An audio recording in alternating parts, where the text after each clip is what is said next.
आज का ये एपिसोड शुरू करने से पहले एक छोटी सी बात। क्या आप भी अपना पॉडकास्ट बनाने की सोच रहे हैं? तो एंकर ट्राई कीजिए। ये पॉडकास्ट बनाने का सबसे आसान तरीका है। नंबर 1, ये फ्री है। नंबर 2, इसमें कई सारे ऐसे टूल्स हैं जो आपको अपने फोन और कंप्यूटर पर रिकॉर्ड और एडिट करने की फैसिलिटी देते हैं। नंबर 3, आप अपने पॉडकास्ट को डिस्ट्रीब्यूट भी कर सकते हैं, जिससे इसे स्पॉटिफाई और दूसरे प्लेटफॉर्म पर सुना जा सके। तो डाउनलोड कीजिए फ्री एंकर ऐप या विजिट कीजिए anchor.fm पर अपना पॉडकास्ट स्टार्ट करने के लिए। ये तो थी एक छोटी सी जानकारी, और अब शुरू करते हैं एपिसोड का सिलसिला।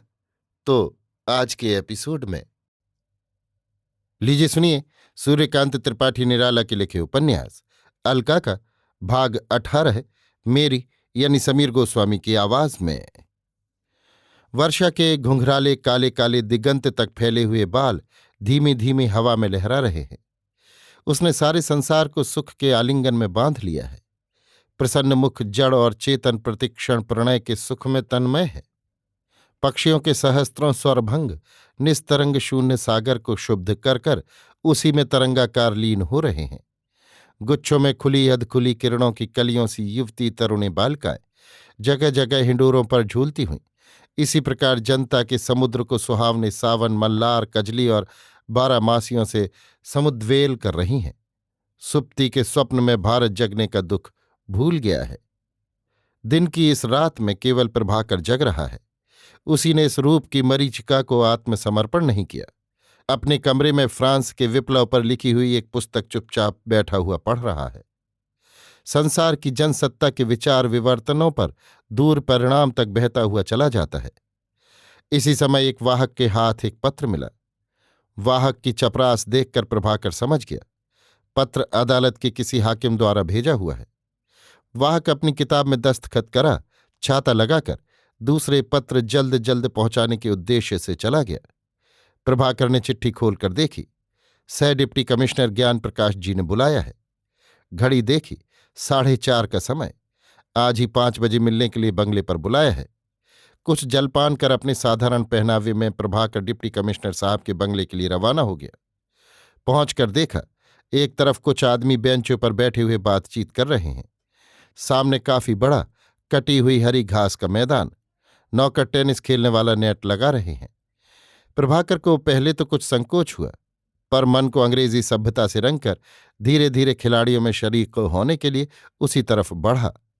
वहां ऐसा कोई न मिला जिसकी आज्ञा लेता। पुनः डिप्टी कमिश्नर साहब के वहीं रहने की संभावना दिल को सुबूत दे रही थी।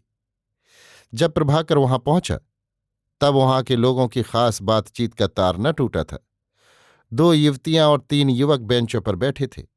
कुछ ठहर कर, जैसे अपरिचित प्रवेश के लिए भीतर तैयार हो रहा हो, जब मौजूद लोगों ने आने का कारण नहीं पूछा, एक तरफ छूत से बच बचाकर बैठ गया। एक बार देखा तो सबने, पर पूछा किसी ने नहीं। उपस्थित लोगों का चलता प्रसंग न रुका। एक युवती ने कुछ बेअदब सरल स्वर से पूछा, हाँ तेज बाबू, गवर्नर साहब ने फिर क्या कहा? पूछकर आंखों में हंसती हुई तेज बाबू को देखती रही। बाबू तेज नारायण अपने नाम के सार्थक उद्दात स्वरों से अपनी प्रतिष्ठा के मुख्य प्रचारोद्देश्य को छिपाकर गौड़ गवर्नर साहब से मिलने वाला प्रसंग कह चले। गवर्नर साहब बड़े प्रेम से मिले, अंग्रेजी सुनकर दंग हो गए। तारीफ भी दिल खोलकर की। कहा, ऐसी अंग्रेजी आप बोलते हैं, उच्चारण स्वरपात सब इतने ठीक कि विवश होकर कहना पड़ता है कि ये क्वींस इंग्लिश, रानी के मुंह की अंग्रेजी है। और हिंदुस्तान वाले अंग्रेजी क्या बोलते हैं, अपनी नाक कटाते हैं। फिर मेरे प्रबंध की तारीफ की। आपका प्रबंध कहाँ छपा है? युवती ने भौहें टेढ़ी कर परीक्षा के स्वर से पूछा। द न्यू लाइट में, तेज बाबू ने विनय के गर्व से कहा। अच्छा, नाम तो इस अखबार है या मासिक पत्र? अभी तक नहीं सुना। युवती ने उसी तरह पूछा। साप्ताहिक है, हाल ही निकला है, खूब लिखता है। अच्छा, तो ये पत्र भी गवर्नर साहब पढ़ते हैं? गंभीर हो युवती ने अपनी की चोट छिपा ली। हाँ, उनके पास सभी पत्र जाते हैं।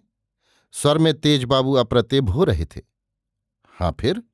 युवती ने उत्साह दिया। कहने लगे, बहुत अच्छा प्रबंध आपने लिखा है।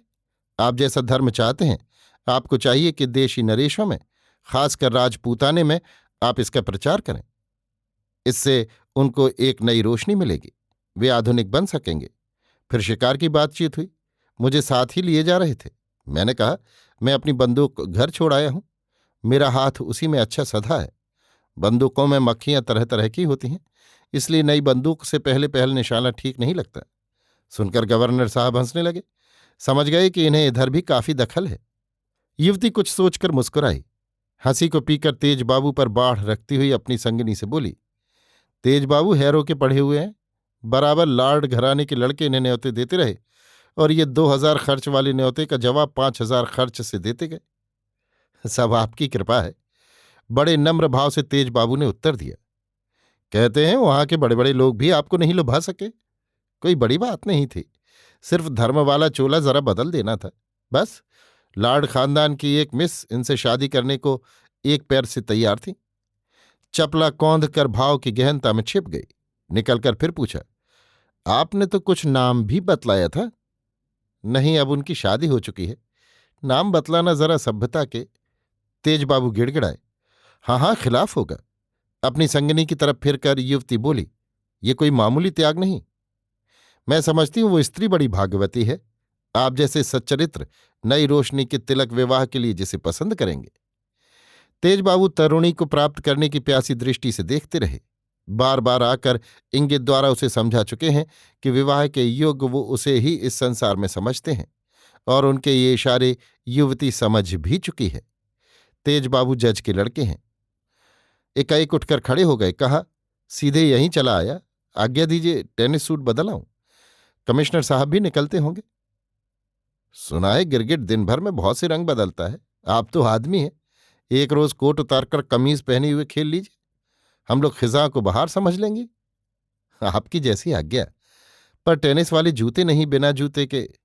जूते आपको यहीं मिल जाएंगे। युवती की तरुणी संगनी हंसी न रोक सकी। दूसरे सज्जन रामकुमार और राधा रमण भी मुस्कुरा दिए। रामकुमार मजाक को कायम रखने के विचार से बोले, आजकल तो नंगे पैर खेलने की सभ्यता है।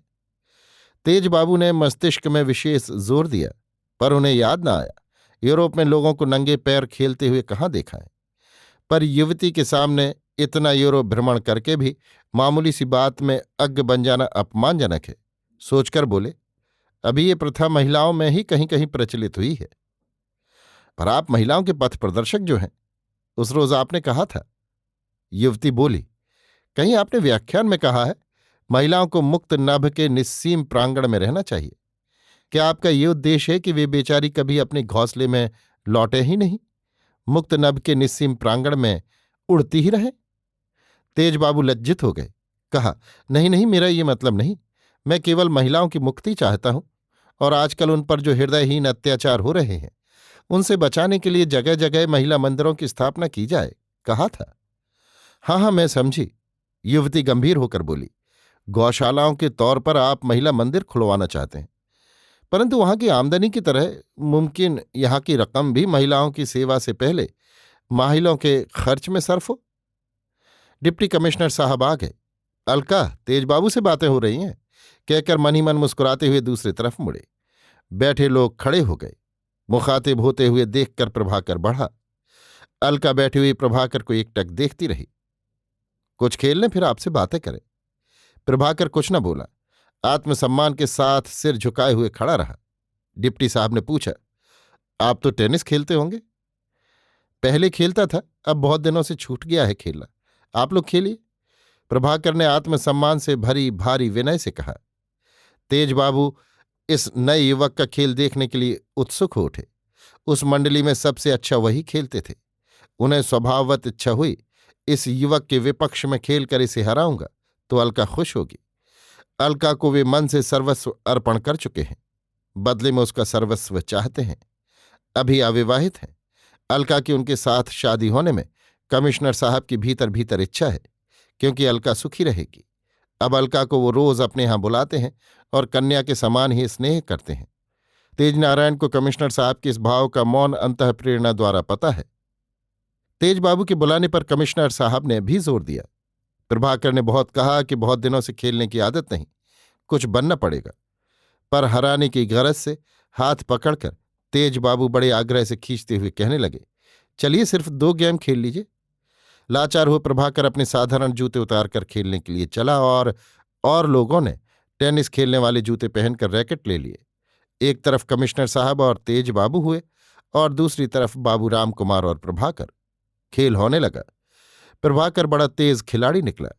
अलका को प्रभाकर की सादगी और खेल बहुत पसंद आया।